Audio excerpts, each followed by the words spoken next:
നമുക്ക് അടുത്തൊരു പ്രോബ്ലം നോക്കി നോക്കാം. ഇതാണ് പ്രോബ്ലം. ഈ പ്രോബ്ലത്തിന്റെ ആൻസർ നമുക്കൊന്ന് ചെക്ക് ചെയ്യാം. അതിന് ആദ്യം നമ്മൾ ഈ പ്രോബ്ലം എന്താണെന്ന് മനസ്സിലാക്കാം. ആദ്യം അതിന് നം എന്ന വേരിയബിൾ ക്രിയേറ്റ് ആക്കിയിട്ടുണ്ട്. നം എന്ന വേരിയബിളിലേക്ക് 1 ആണ് ക്രിയേറ്റ് ആക്കിയിട്ടുള്ളത്. അതായത് നം എന്ന വേരിയബിളിൽ 1 ക്രിയേറ്റ് ആയി. അതിനുശേഷം if else ആണ് യൂസ് ചെയ്തിട്ടുള്ളത്. അതായത് ifന്റെ സ്റ്റേറ്റ്മെന്റ് ട്രൂ ആണെങ്കിൽ യെസ് എന്നായിരിക്കും ഇതിന്റെ ഔട്ട്പുട്ട്. എൽസിന്റെ സ്റ്റേറ്റ്മെന്റ് ആണ് ട്രൂ എങ്കിൽ നോ എന്നായിരിക്കും ഔട്ട്പുട്ട്. ifന്റെ അകത്ത് 0 ആണെങ്കിൽ if of 0 ആണെങ്കിൽ അതൊരു ഫോൾസ് കേസ് ആയിരിക്കും. if of 0 ആണെങ്കിൽ ifന്റെ അകത്ത് ഒരു നെഗറ്റീവ് വാല്യൂ വരാണെങ്കിൽ ifന്റെ അകത്ത് negative value if of -3 or if of -2 അല്ലെങ്കിൽ if of പോസിറ്റീവ് വാല്യൂ വരാണെങ്കിൽ if of 4 if of 8 ഇങ്ങനെ പോസിറ്റീവ് വാല്യൂ വരാണെങ്കിൽ അതൊരു ട്രൂ കേസ് ആയിരിക്കും. ifന്റെ അകത്ത് ഒരു പോസിറ്റീവ് വാല്യൂ ആണെങ്കിൽ ഇതിന്റെ ഔട്ട്പുട്ട് യെസ് ആണ്. ifന്റെ അകത്ത് 0 വരാണെങ്കിൽ ഇതിന്റെ ഔട്ട്പുട്ട് ifന്റെ കേസ് ട്രൂ ഫോൾസ് ആയിരിക്കും. ifന്റെ അകത്ത് 0 വരാണെങ്കിൽ അപ്പൊ അതിന്റെ ഔട്ട്പുട്ട് നോ ആയിരിക്കും. ifന്റെ അകത്ത് എന്താണ് വരുന്നത് ചെക്ക് ചെയ്യണമെങ്കിൽ ഈ പ്രീ ഡിക്രിമെന്റ് ഓപ്പറേറ്റർ എന്താണ് മനസ്സിലാക്കണം.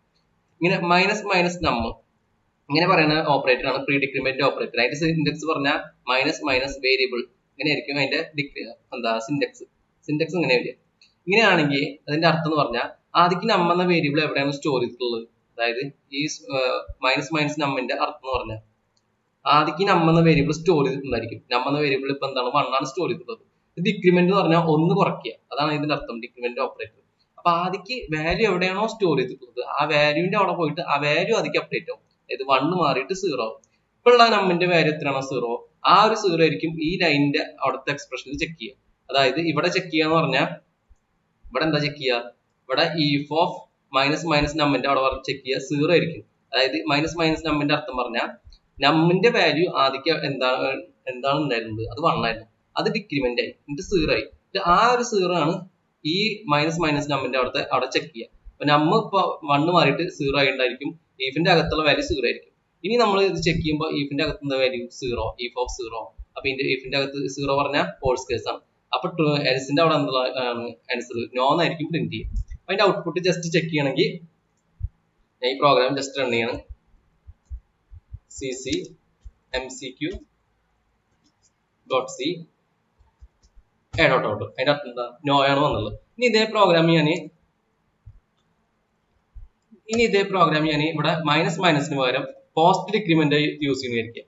പോസ്റ്റ് ഡിക്രിമെന്റ് തമ്മിലുള്ള വ്യത്യാസം നോക്കണമെങ്കിൽ അതായത് ആദ്യം നമ്മൾ വേരിയബിൾ നെയിം കൊടുത്തു, അതിനുശേഷം പോസ്റ്റ് ഡിക്രിമെന്റ്.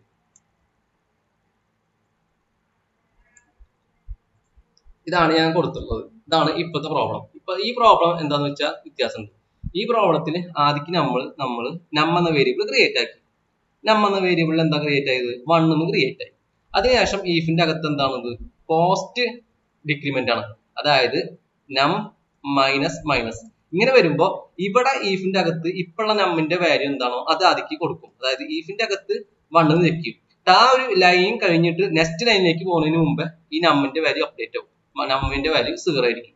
അപ്പൊ ഇവിടെ നമ്മിന്റെ വാല്യൂ ഇവിടെ ഈ ലൈൻ കഴിയുമ്പോൾ ഇവിടെ 0 ആയിരിക്കും. പക്ഷെ ഇവിടെ ചെക്ക് ചെയ്യുമ്പോൾ നമ്മിന്റെ ആദ്യം ഉണ്ടായിരുന്ന വാല്യൂ ആണ് ചെക്ക് ചെയ്യുക. if of നമ്മിന്റെ ആദ്യം ഉണ്ടായിരുന്ന വാല്യൂ എത്ര if of 1.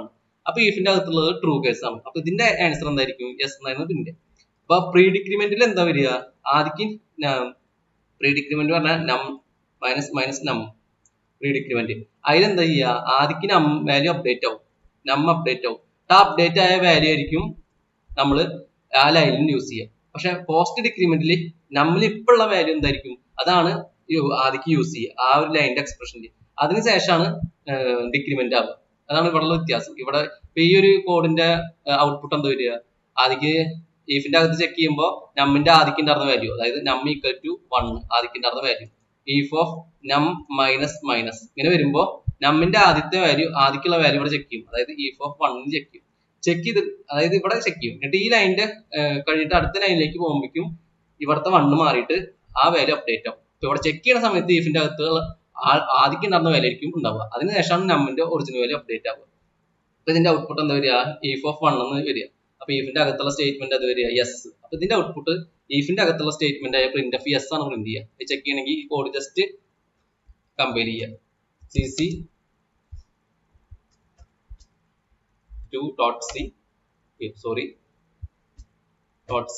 അതിനുശേഷം കമ്പൈൽ ചെയ്ത് റൺ ചെയ്ത് കഴിഞ്ഞാൽ അതിന്റെ ഔട്ട്പുട്ട് എന്താ വരിക യെസ് എന്നാണ് അതിന്റെ ഔട്ട്പുട്ട് വരും. കണ്ടാ ഇതിന്റെ ഔട്ട്പുട്ട് യെസ് എന്ന് വരും. ഇതാണ് പ്രീ ഡിക്രിമെന്റും പോസ്റ്റ് ഡിക്രിമെന്റും തമ്മിലുള്ള വ്യത്യാസം. അങ്ങനെയാണെങ്കിൽ അടുത്തൊരു ഈ പ്രോഗ്രാമിന്റെ ഔട്ട്പുട്ട് എന്താണെന്ന് നോക്കി നോക്കാം. ഈ ഒരു പ്രോഗ്രാമിന്റെ ഔട്ട്പുട്ട് ജസ്റ്റ് നമുക്ക് ചെക്ക് ചെയ്യാം. അതിന് ആദ്യം num1 എന്ന വേരിയബിൾ ക്രിയേറ്റ് ചെയ്ത്, അതായത് ഈ ഒരു പ്രോഗ്രാമിൽ ആദ്യം num1 എന്ന വേരിയബിൾ ക്രിയേറ്റ് ആയി. ആ വേരിയബിളിലേക്ക് 1 എന്ന് സ്റ്റോർ ചെയ്തു, 1 ആണ് സ്റ്റോർ ചെയ്തത്. അതിനുശേഷം num2 എന്ന വേരിയബിൾ ക്രിയേറ്റ് ആയി. num2 എന്ന വേരിയബിളിൽ എന്താ പ്രീ ഡിക്രിമെന്റ് ആണ് യൂസ് ചെയ്തിട്ടുള്ളത്, അതായത് -num1. പ്രീ ഡിക്രിമെന്റ് ആണെങ്കിൽ ആദ്യം num1 എവിടെയാണ് ഉള്ളത് ആ വാല്യൂ ആദ്യം അപ്ഡേറ്റ് ആവും, 1 എന്നുള്ള വാല്യൂ അപ്ഡേറ്റ് ആവും, 0 എന്നാകും. ആ വാല്യൂ ആണ് ഈ ഒരു ഇതിന്റെ അവിടെ, ഈ ഒരു എക്സ്പ്രഷന്റെ അവിടെ കൊടുക്കുക. അതായത് -num1 എന്ന് പറഞ്ഞാൽ num1 വാല്യൂ അപ്ഡേറ്റ് ആയ വാല്യൂ കൊടുക്കുക, അപ്ഡേറ്റ് ആയ വാല്യൂ 0. അപ്പൊ num2 എത്രയായി, വാല്യൂ 0 ആയി. ഇനി ഈഫിന്റെ അകത്ത് എന്താ ചെക്ക് ചെയ്യുന്നത്, ഈഫിന്റെ അകത്ത് -num2 -num2 പറയുമ്പോൾ എന്താ ചെക്ക് ചെയ്യുക, ഈഫിന്റെ അകത്ത് വീണ്ടും പ്രീ ഡിക്രിമെന്റ്, അതായത് num2 എന്താണുള്ളത്, num2ന്റെ വാല്യൂ 0 ആണ്. അപ്പൊ ആദ്യം num2ന്റെ വാല്യൂ അപ്ഡേറ്റ് ആവും, 0 ഒന്ന് പോയാൽ -1. ആ -1 ആണ് ഇതിന്റെ അകത്ത് ചെക്ക് ചെയ്യുക, ഈഫിന്റെ അകത്ത് -1 ആണ് ചെക്ക് ചെയ്യുക. ഈഫിന്റെ അകത്ത് -1 ആകുമ്പോൾ ഇതൊരു ട്രൂ കേസ് ആണ് വരിക. ഇപ്പൊ ഈഫിന്റെ അകത്തുള്ള സ്റ്റേറ്റ്മെന്റ് ആണ് പ്രിന്റ് ചെയ്യുക. ഈഫിന്റെ അകത്താണ് കൊടുത്തുള്ളത് num2 0. ആക്ച്വലി num2 എത്ര -1 ആയിട്ടുണ്ട്. നമ്മൾ ഇതിന്റെ അകത്ത് എന്താണ് പ്രിന്റ് ചെയ്യുന്നത്, അതാണ് ആൻസർ പ്രിന്റ് ചെയ്യുക, num2 0. അപ്പൊ ഈ ഒരു പ്രോഗ്രാമിന്റെ ഔട്ട്പുട്ട് എന്താ വരിക, ഈഫിന്റെ അകത്ത് എന്താണോ നമ്മൾ പ്രിന്റ് ചെയ്തിട്ടുള്ളത് അതായിരിക്കും അതിന്റെ ഔട്ട്പുട്ട് വരിക, num2 0. കാരണം ഈഫിന്റെ അകത്ത് ഒരു -1 എന്ന് പറഞ്ഞിട്ടുള്ള ട്രൂ കേസ് ആണ് വന്നിട്ടുള്ളത്. ജസ്റ്റ് നമുക്ക് റൺ ചെയ്ത് നോക്കാം. ജസ്റ്റ് ഞാൻ സേവ് ചെയ്തു, അതിനുശേഷം കമ്പൈൽ ചെയ്തു, അതിനുശേഷം റൺ ചെയ്ത് കഴിഞ്ഞാൽ num2 0, അതായത് ഈഫിന്റെ അകത്ത് എന്താണോ കൊടുത്തിട്ടുള്ളത് അതാണ് പ്രിന്റ് ചെയ്തിട്ടുള്ളത്, num2 0. ഇനി -num2 പകരം ഞാൻ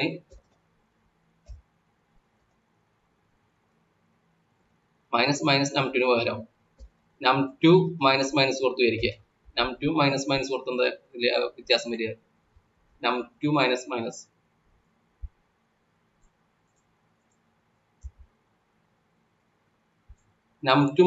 കൊടുത്തത് ഈ ഒരു ഔട്ട്പുട്ട് എന്താ വ്യത്യാസം വരിക, അതായത് num1 എന്ന വേരിയബിൾ ക്രിയേറ്റ് ആയി, num1 എന്ന വേരിയബിളിൽ 1 എന്നാണ് ഇപ്പോൾ ഉള്ളത്. ഇനി അടുത്തതിൽ num2 എന്നുള്ള വേരിയബിൾ ക്രിയേറ്റ് ആയി, num2 എന്ന വേരിയബിളിൽ num1 എന്ന് പറഞ്ഞാൽ num1 ഉള്ള വാല്യൂ ആദ്യം അപ്ഡേറ്റ് ആവും 0, അതായത് num1 വാല്യൂ 0 അപ്ഡേറ്റ് ആയി. ഈ 0 ആണ് num2ലേക്ക് സ്റ്റോർ ചെയ്യുക, ആ 0 ആണ് num2ലേക്ക് സ്റ്റോർ ചെയ്യുക. അപ്പൊ num2 ഉള്ള വാല്യൂ എത്രയാണ് 0, num1 ഉള്ള വാല്യൂ അപ്ഡേറ്റ് ആയിട്ട് അതും 0. ഇനി ഈഫിന്റെ അകത്ത് എന്താ ഉള്ളത്, ഈഫിന്റെ അകത്ത് പറഞ്ഞാൽ num2 ഈഫിന്റെ അകത്ത് ആദ്യം num2ന്റെ ഉള്ളിൽ num2ന്റെ ആദ്യം ഇപ്പോഴുള്ള വാല്യൂ ചെക്ക് ചെയ്യും, അതായത് num2ന്റെ ഇപ്പോഴുള്ള വാല്യൂ എത്രയാണ്, if of 0. ഈഫിന്റെ അകത്ത് എന്താ ചെക്ക് ചെയ്യുക, 0. അതിനുശേഷം ആ ചെക്ക് ചെയ്തതിനു ശേഷം num2ന്റെ വാല്യൂ അപ്ഡേറ്റ് ആവും, അതായത് num2ന്റെ വാല്യൂ -1 ആയിട്ടായിരിക്കും. പക്ഷെ ഈഫിന്റെ അകത്ത് ചെക്ക് ചെയ്യുന്ന വാല്യൂ 0 ആയതുകൊണ്ട് ഈഫിന്റെ സ്റ്റേറ്റ്മെന്റ് പ്രിന്റ് ആവില്ല. അപ്പൊ ഇതിന്റെ എന്താ പ്രിന്റ് ആയിരിക്കുക, num2 -1 എന്നായിരിക്കും പ്രിന്റ് ആവുക, കാരണം എൽസിന്റെ ആൻസർ ആയിരിക്കും അതിൽ പ്രിന്റ് ആവുക. ജസ്റ്റ് ചെക്ക് ചെയ്യണമെങ്കിൽ സേവ് ചെയ്യുക, കമ്പൈൽ ചെയ്യുക, അതിനുശേഷം ഡോട്ട് അടിച്ച num2 -1. ഇതിൽ എൽസിന്റെ പ്രിന്റ് എഫ് ആണ് പ്രിന്റ് ചെയ്തത്, എൽസിന്റെ ഉള്ളിലുള്ളത് പ്രിന്റ് എഫ് കൊടുത്തുള്ളത് num2 -1, അതാണ് ഇവിടെ പ്രിന്റ് ചെയ്തത്. നേരത്തെ ഈഫിന്റെ അകത്തെ പ്രിന്റ് എഫ് ആണ് പ്രിന്റ് ആയത്. ഇതാണ് പ്രീ ഡിക്രിമെന്റും പോസ്റ്റ് ഡിക്രിമെന്റും തമ്മിലുള്ള വ്യത്യാസം.